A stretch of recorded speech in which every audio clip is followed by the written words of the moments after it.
कामयाबी तक today GK series के आज के एपिसोड का पहला प्रश्न है, निम्नलिखित में से कौन सी जनजाति उत्तराखंड में नहीं पाई जाती? ऑप्शन ए जौनसारी जनजाति, ऑप्शन बी थारू जनजाति, ऑप्शन सी राजी जनजाति, ऑप्शन डी संथाल जनजाति। तो इस प्रश्न का उत्तर हो जाता है ऑप्शन डी संथाल जनजाति।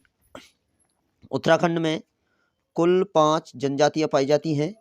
पहली है जौनसारी, दूसरी है थारू, और तीसरी है राजी, और चौथी जनजाति है बुक्सा, और 5वीं है भोटिया जनजाति। यह उत्तराखंड की जनसंख्या का 2.9% है और सबसे ज़्यादा जो जनजाति पाई जाती है वह उत्तराखंड में थारू जनजाति पाई जाती है।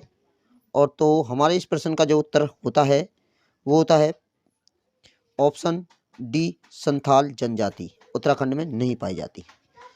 नेक्स्ट प्रश्न है, निम्नलिखित में से संविधान के कौन से अनुच्छेद में कहा गया है कि राज्य भारत के पूरे क्षेत्र में नागरिकों के लिए समान नागरिक संहिता सुरक्षित करने का प्रयास करेगा? ऑप्शन ए अनुच्छेद 44, ऑप्शन बी अनुच्छेद 46, ऑप्शन सी अनुच्छेद 50, ऑप्शन डी अनुच्छेद 55।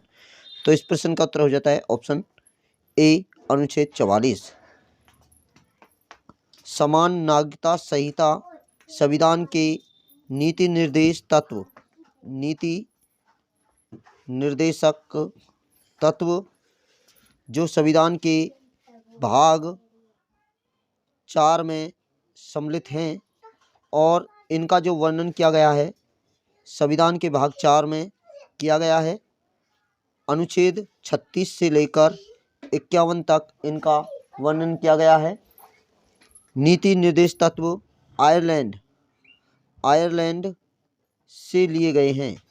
तो हमारे इस प्रश्न का जो उत्तर होता है वो होता है ऑप्शन ए अनुच्छेद 44 सत्य है या सही है। अगला प्रश्न है, निम्नलिखित में से कौन सी नदी भूमध्य सागर में गिरती है? ऑप्शन ए जम्बेजी नदी, ऑप्शन बी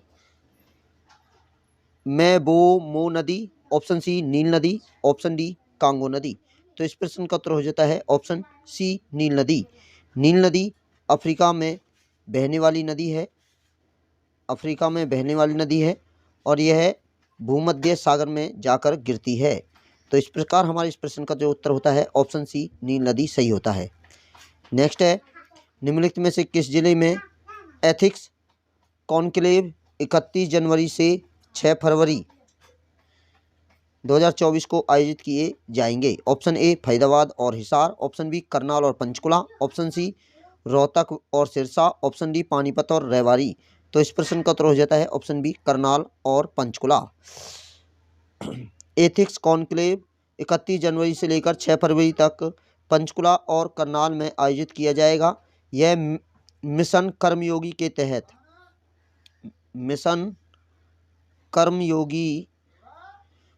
हरियाणा के तहत इसका एक हिस्सा माना जाता है। एथिक्स कॉन्क्लेव जो 31 जनवरी से 6 फरवरी को आयोजित किया जाएगा। तो हमारे इस प्रश्न का जो उत्तर सही होता है वो होता है ऑप्शन बी करनाल और पंचकुला में आयोजित किया जा रहा है। नेक्स्ट है, गुप्तकालीन दशावतार मंदिर के संदर्भ में निम्नलिखित कथनों पर विचार कीजिए। कथन 1, यह उत्तर प्रदेश के ललितपुर जिले के देवगढ़ में अवस्थित है। कथन 2, इसमें रामायण और महाभारत के कई मनोहारी दृश्यों को भी अंकलन है। उपयुक्त कथनों में से कौन सा या से सही नहीं है या है? ऑप्शन ए केवल 1, ऑप्शन बी केवल 2, ऑप्शन सी 1 और 2 दोनों, ऑप्शन डी न तो 1 न ही 2। तो इस प्रश्न का जो उत्तर होता है वो होता है ऑप्शन डी न तो 1 न 2। तो दोनों ही जो कथन है वो दोनों ही सत्य है।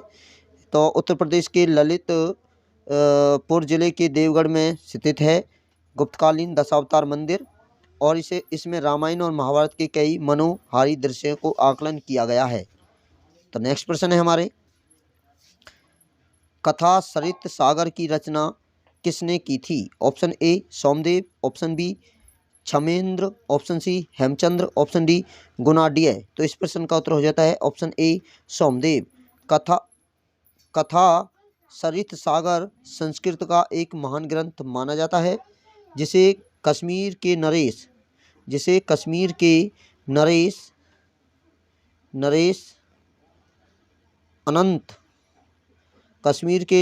अनंत की रानी सूर्यवती के मनोरंजन के लिए कथा कथित सागर की रचना सोमदेव के द्वारा, ऑप्शन ए सही है, इसके द्वारा की गई थी। नेक्स्ट है, नॉर्थ स्ट्रीम पाइपलाइन निम्नलिखित में से किस सागर से होकर गुजरती है? ऑप्शन ए अरब सागर, ऑप्शन बी लाल सागर, ऑप्शन सी बाल्टिक सागर, ऑप्शन सी काला सागर। तो इस प्रश्न का उत्तर हो जाता है ऑप्शन सी बाल्टिक सागर। नॉर्थ स्ट्रीम पाइपलाइन जर्मनी और रूस को आपस में जोड़ती है, जो कि बाल्टिक सागर से गुजरती है। तो नेक्स्ट प्रश्न है, चीनी तीर्थयात्री जुआन जैंग, जो कि हेनसांग के नाम से जाने जाते हैं, किसके शासनकाल में भारत आए थे? Option A Samudragupta, option B Harshvardhan, option C Chandragupta Maurya, option D Ashok. तो इस प्रश्न का उत्तर हो जाता है ऑप्शन बी हर्षवर्धन। जुआन जैंग सांग, जिसे हेनसांग के नाम से जाना जाता है, यह हर्षवर्धन के शासनकाल में भारत आए थे और यह एक चीनी यात्री थे। इन्होंने 7वीं शताब्दी में इनका भारत में आगमन हुआ और इन्होंने नालंदा मठ का भी भ्रमण किया था और यह एक बौद्ध भिक्षुक माने जाते हैं। तो हमारे इस प्रश्न का जो उत्तर होता है जुआनजैंग हेनसांग ऑप्शन बी हर्षवर्धन के शासनकाल में आए थे। नेक्स्ट है, जोटीमठ के संबंध में निम्नलिखित कथनों पर विचार कीजिए। कथन 1, जोटीमठ उत्तराखंड के चमोली जिले में स्थित एक पहाड़ी शहर है। कथन 2, यह आदि शंकर द्वारा स्थापित 4 मुख्य मठों में से एक है। कथन 3, जोटीमठ सेना की सबसे महत्वपूर्ण छावनियों में से एक है। उपयुक्त कथनों में से कौन सा सिया से सही है या है? ऑप्शन ए केवल 1 और 2, ऑप्शन बी केवल 2 और 3, ऑप्शन सी 1 और 3, ऑप्शन डी 1, 2, 3। तो इस प्रश्न का उत्तर हो जाता है ऑप्शन डी 1 और 2 और 3 तीनों ही सही है। जोटीमठ उत्तराखंड के चमोली जिले में स्थित एक पहाड़ी शहर में है। इसे शंकराचार्य द्वारा स्थापित 4 मठों में से एक माना जाता है। जोटीमठ की सबसे महत्वपूर्ण छावनियों में से एक है जो उत्तराखंड में पड़ता है और यहाँ पर जो फूलों की घाटी देखने के लिए लोग आते हैं उनके लिए एक आश्रय का स्थान भी माना जाता है। तो उत्तराखंड में एक फूलों की घाटी भी पड़ती है। नेक्स्ट प्रश्न है और अंतिम प्रश्न है आज का, निम्नलिखित में से कौन सा सुमेलित नहीं है? रचना और रचनाकार। ए कुमार संभव, जो कालिदास के द्वारा की गई थी। बी प्रियाग प्रस्तुति हरि सेन के द्वारा किया गया था। सी पंचतंत्र विष्णु शर्मा के द्वारा। और डी मालिकानी मित्रम, जो विशाखा दत्त के द्वारा की गई थी। तो इस प्रश्न का उत्तर हो जाता है ऑप्शन डी सुमेलित नहीं है। विकाग्नि मित्रम विशाखापट्टनम के द्वारा की गई थी, ये गलत है। विशाखा दत्त पट्टनम बोल दिया था। विशाखा दत्त ने मुद्रा राक्षस की रचना की थी और पंचतंत्र की विष्णु शर्मा ने की गई थी और हरि सेन ने प्रियाग प्रस्तुति की और कुमार संभव जो रचना की थी कालिदास ने की गई थी। कालिदास ने इसके साथ साथ अभिज्ञान, शाकुंतलम, रघुवंश आदि रचनाएं भी की थी। तो आपको हमारी वीडियो अच्छी लगी तो वीडियो लाइक करें। आज के एपिसोड में इतना ही। हमारे चैनल पर नए हैं तो चैनल को सब्सक्राइब कीजिए, बेल आइकन जरूर दबाइए।